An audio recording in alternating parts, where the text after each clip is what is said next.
Pertanyaannya gini, Gus, lalu panitia kiamatnya gimana? Misalnya Israfil yang masyhur jadi panitia kiamat itu kan Israfil kan sekarang sudah pegang apa?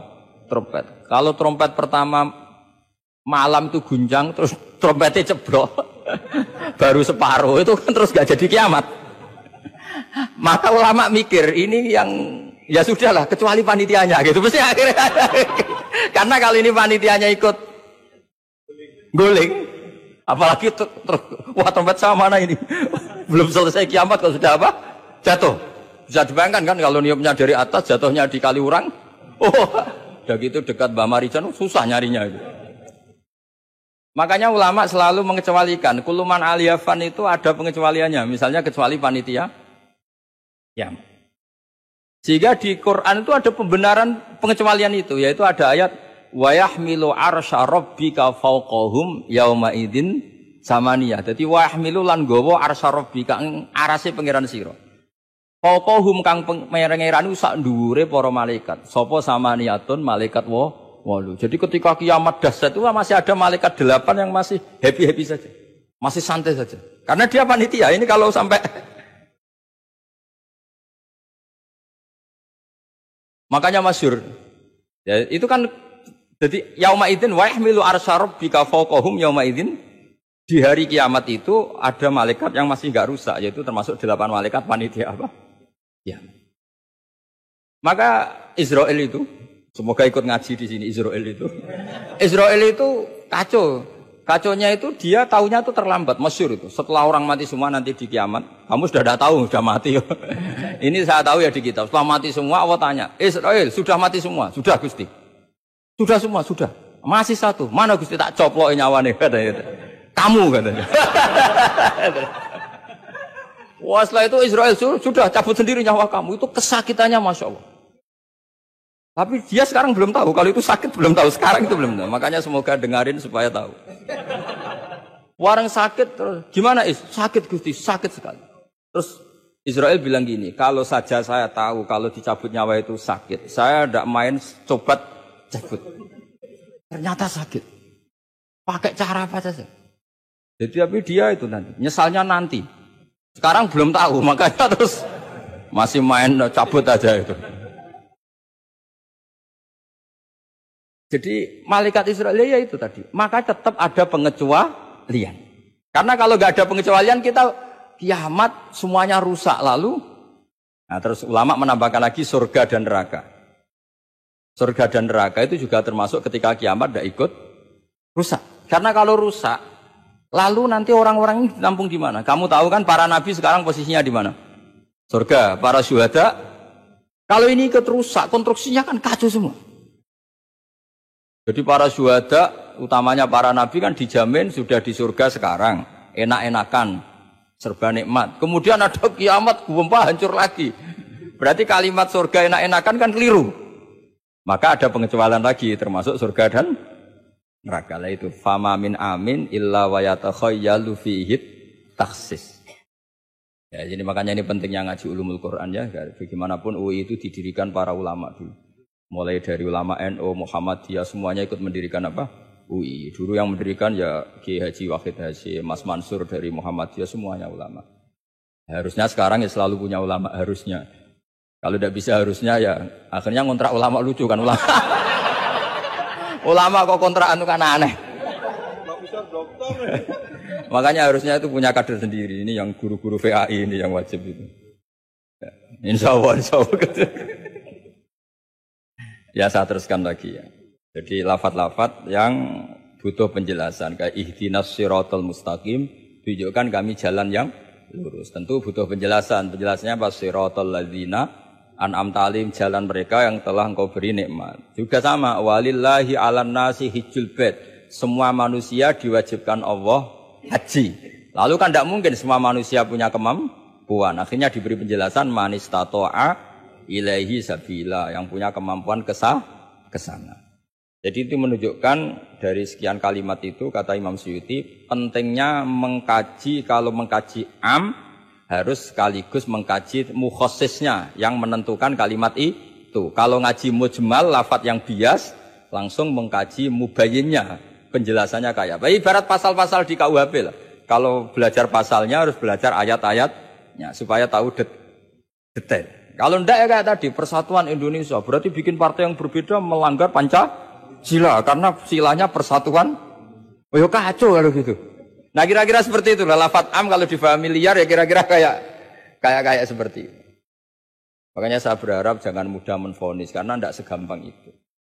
Misalnya Nabi sering ngendikan laisa minna man khasyana, tidak termasuk umatku orang yang menipu. Ya ternyata ketika menipu itu tidak perilaku atau cerminan sebagai umatnya Nabi, tapi ya dalam hal menipunya saja. Tapi kalau ketika dia pas sholat, pas zakat, pas baik, ini cerminan umatnya Nabi. Jadi laisa minna evitil kal khoslah. Itu semua ulama menafsirkan evitil kal khoslah.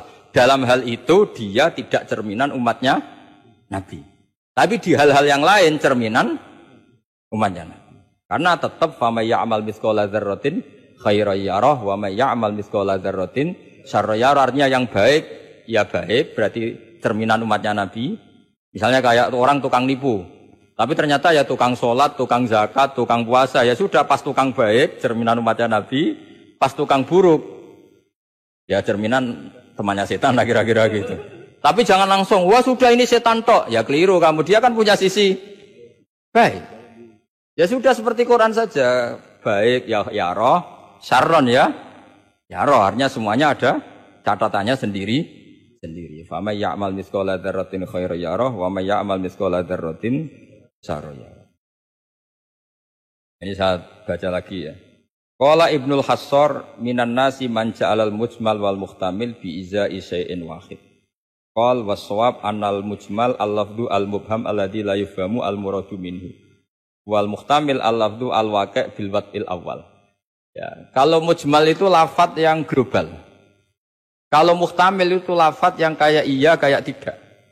Saya ulang kayak iya kayak tidak. Kayak iya kayak tidak itu imma karena bias wa imma karena konteks. Saya beri contoh misalnya gini, saya punya pembantu ya, kalau dalam tradisi kiai itu punya anak dalam, terus bilang gini, dong tamunya kasih kopi. Ya pagi-pagi ada tamu, saya bilang dong tamunya kasih kopi. Ternyata tamunya itu perempuan atau orang yang enggak ngopi, kemudian disuguhi teh. Pertanyaannya anak dalam ini melanggar apa enggak? Tidak, karena kata kopi itu sebenarnya mewakili kata alat untuk menghormat tamu. Cuma saya sebagai kiai adalah elingnya itu kopi. Jika kopi itu bukan ibaratun anil kopi, anil kohwa, tapi ibaratun amma yukri bihid doifa. Itu memang harus ngaji. Seperti itu kalau nggak ngaji nggak bisa. Saya melafatkan kopi itu adalah implementasi dari yang penting ada yang nyugati. Bukan dengan makna kopi hitam. Sehingga misalnya tamunya kok disuguhi sprit, kebetulan dia milih sprit atau milih teh, saya juga sudah senang karena pembantu saya berarti sudah pinter, yaitu menghormat. Jelas ya?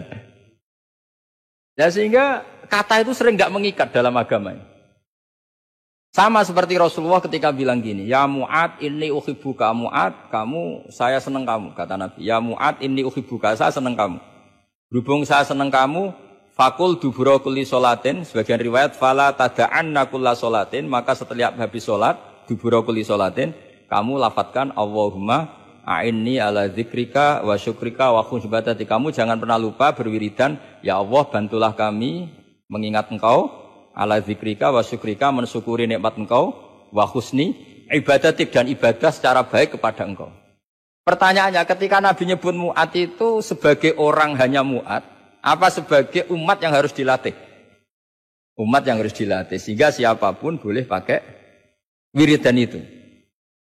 Ya makanya terus di balaghatul Arab itu ada aturan zikrul ba'di wa iradatil kul. Ketika nyebut sebagian, bisa yang dimaksud itu siapa saja. Ketika saya nyebut kopi, sebetulnya itu alat atau perangkat atau minuman yang dipakai hormat tamu. Tidak harus bentuknya kopi hitam. Tapi kalau orang tertentu yang memang hobinya ngopi, ayo cari warung kopi. Memang dia anti minum teh, anti minum sprit. Memang inginnya warung kopi, ya sudah, itu berarti makna kopi yang muayyan, yang memang maknanya kopi dengan makna yang khos. Jelas ya? Nah bayangkan Quran dan hadis itu potensi seperti itu ada. Makanya potensinya itu lafadz itu muhtamil. Bisa iya, bisa tidak.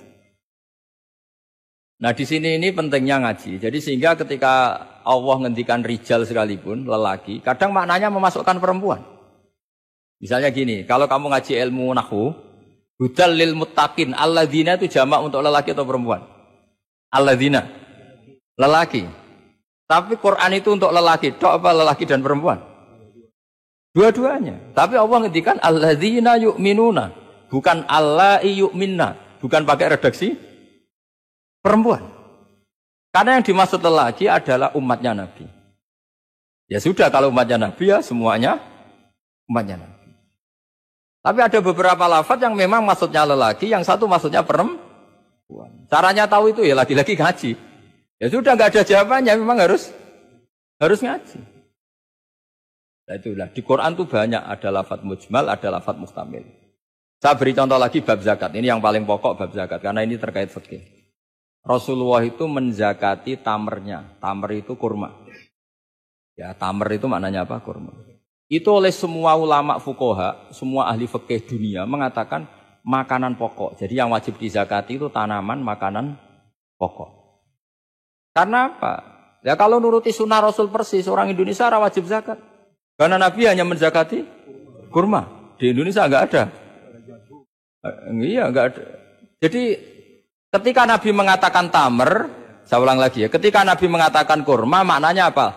Zakatilah sesuatu yang sebagai makanan pokok, makanan khas atau makanan pokok daerah itu. Sehingga kita yang menzakati padi. Paham ya? Orang tertentu gandum. Sama seperti, cung, nak petui tamu sarungan. Gitu. Ternyata sarungnya itu basah. Wah, daripada basah katokan cekak ya tidak seperti itu. Sarung adalah ibaratun pakaian yang dianggap sopan dalam tradisi santri. Ketika sarungnya basah, penggantinya juga celana. Jangan celana pendek. Karena kalau celana pendek tidak mewakili kesopanan. Jadi kalimat itu bisa diganti, cung nemuin tamu dengan kesopanan. Di antara gambarannya pakai sarung. Maka sarung bisa diganti celana. Tapi nggak bisa diganti celana pendek. Karena itu nggak cerminan sopan. Sama. Dong tamu saya kasih kopi, tentu bisa diganti teh, diganti sprit. Paham ya? Tapi nggak bisa diganti toa, paham ya? Karena itu nggak cerminan, jenisnya terlalu jauh, apa? Jenisnya apa? Terlalu jauh. Ya, jadi ini jelas ya. Jadi kalimat-kalimat itu potensinya mujmal, potensinya itu muhtamil atau muhtamal. Wal farqu bainahuma annal mujmal yadullu ala umurin ma'rufah, wal lafdhu mustarakun mutaraddidun bainahuma. Wal mubham la yadullu ala amrin ma'rufin ma'al qat'i bi anna syari' lam yufawwid li ahadin bayanan musnad bi khilafil muhtamil atau muhtamal. Jadi ya seperti itu semua. Saya contohkan yang gampang itu yang fikih saja ya. Misalnya orang disuruh sholat. Udahlah kamu sholat saja. Ya tentu kalau waktu zuhur pikiran pertama itu ya sholat zuhur. Kalau waktu asar itu ya jangan pepeh kalimatnya gini. Dong kamu sholat. Waktu zuhur sholat apa saja, qobliyah masjid atau tahiyat masjid. Yang penting kan sudah sholat. Jadi semua kalimat itu pasti proporsional. Ya semua kalimat itu pasti apa? Proporsional. Jika pertanyaannya secara fikih, kalau kita harus madhep kiblat dan sholat harus bergantung matahari, maksudnya Nabi ya tentu daerah-daerah yang ada mataharinya. Maka kalau yang nggak ada mataharinya, ada ketentuan lain yang nanti ikut menginduk yang ada apa mataharinya. Karena setiap hukum pasti ada muqtadul halnya, ada proporsinya. Makanya kata ulama fikih itu misalnya begini lagi, tak contohkan. Yang fikih aja yang gampang, karena itu keseharian kita. Sholat itu batal dengan makan. Kalau kamu sholat, makan batal nggak? Batal. Itu satu upo sudah batal nggak? Sudah kan? Itu bahasanya sholat batal bil akli dengan makan. Sekarang kalimatnya tak ganti. Cung hormatilah tamu dengan ngasih makan. Satu upo cukup apa satu piring? Sama-sama kalimatnya makan. Mustake isa upo sing penting mangan. Tapi misalnya di bab sholat kok kamu babkan kayak menerima tamu ya kacau. Sholat itu batal dengan makan. Oh nak saupo orang mangan. Sedenge mangan ya sak piring. Jadi di bab sholat batalnya makan itu cukup saupo. Tapi di bab hormat tamu minimal tak piring. Kalimatnya sama-sama makan.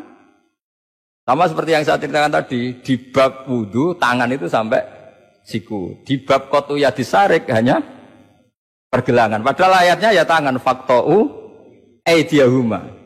Padahal pergelangan bahasa Arabnya itu ku apa? Al-ku. Itu bab-bab yang oleh ulama disebut nanti kalau kamu ngaji Quran, kamu harus hati-hati karena ada lafadz mujmal, ada lafadz muhtamal, ada am, ada khas. Ya saya kira demikian, nanti pengajian berikutnya nanti apa dicari, nanti tak umumkan pas ngaji aja. Assalamualaikum warahmatullahi wabarakatuh.